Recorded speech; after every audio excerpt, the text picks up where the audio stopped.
I love a lot of the info in this article, but just break it down for the people. Why are the Warriors like, yeah, we got this? They've never believed that Klay actually wanted to go anywhere else. And Joe Lacob guys can't come out and say it's against league protocol to say, hey, we're going to give Klay the max on July 1. Right. But that's the feeling within that organization. They love him.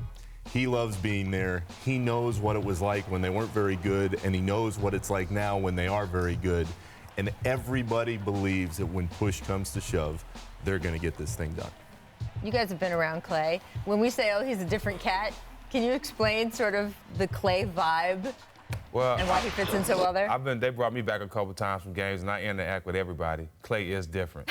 He's real reserved. I was shaking everybody's hands, and I was walking. I saw him at the last minute. I shook his hand. He just gave me a little smirk, like you was gonna forget about me. but to make the Warriors can offer him 5 years, 190. Yeah. And keep KD. Yes. No brainer, okay? If you can do anything to make that happen, you keep that guy, and I think they will. Klay is so cool and down to earth, beach vibe, but just a guy that, doesn't cause problems, goes out there and plays every night. And I think people underestimate how important he is to this team because he's always guarding the best point guard or two guards, so Steph doesn't have to. So you lose him, you lose a lot.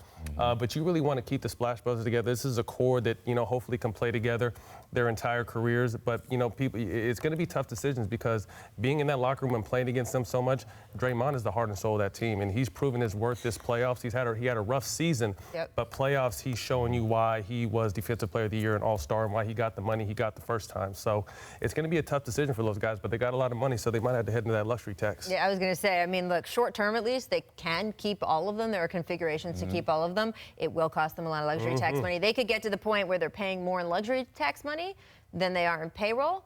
But again, as I've said many times, that new Chase Center, we're just going to start nicknaming it the ATM because it will print money. Constantly. Right? So if you got it, I think, they've shown, Warriors ownership has shown they're willing to invest some of their own coin in keeping championship runs together. Speaking of, though, whether this championship run will continue, the difference in the Hamptons 5 starting lineup production between games 1 and 2 versus game 3 and 4 is pretty stark. They're plus 16 in those games in Oakland, but minus 11 in Houston. So, Stephen, they're back home tonight.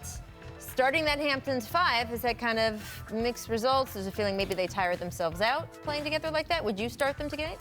I would add a big.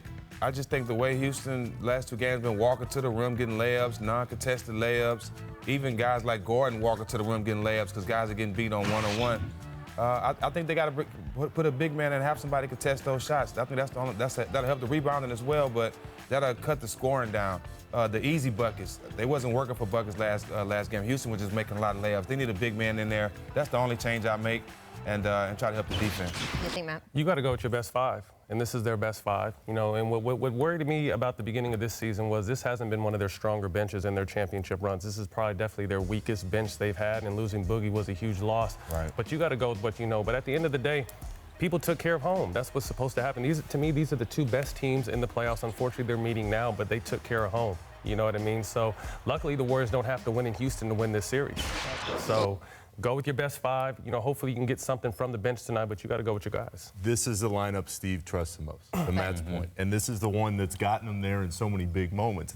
The problem, guys, is that Iguodala gave him that spark off the bench all year. Yep. And now everybody's looking for the adjustment. If Steve doesn't change it up, there isn't much of an adjustment to make because this is what has gotten to this point, and he already made his move going into game 1. So I think they'll get it going. I think they'll be happy in that atmosphere, and it'll change things for them. But if they do struggle and Iguodala has that hyperextended knee, if he's not moving around really well to start, I'm not sure what the answer is because Alfonso McKinney, he's gotten plenty of open looks in this series. He hasn't been able to knock him down. What are they officially listing Andre Iguodala? Is it questionable? Probable? He's going to go. It's just something to keep an eye on because he's played a ton of minutes, and this speaks to what these guys have been saying already. When you have played this many minutes with this core for a group that wasn't used to playing this many minutes in the regular season, at some point it's going to come back to bite them. Is it in this series? Is it later down the line? We'll see.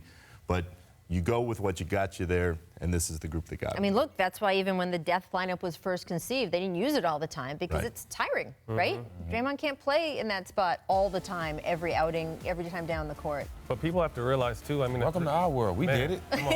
A three-peat is never supposed to be easy. That's why so few teams have done it. Right. They're going for their 3rd straight championship, 4 in the last 5 years. So, you know, it's not going to be easy. And this is something they're going to have to understand. And I think they do understand. And they're going to have to roll with their best 5 players at the end of the day. You know, whether they start them or not, they're going to finish with them.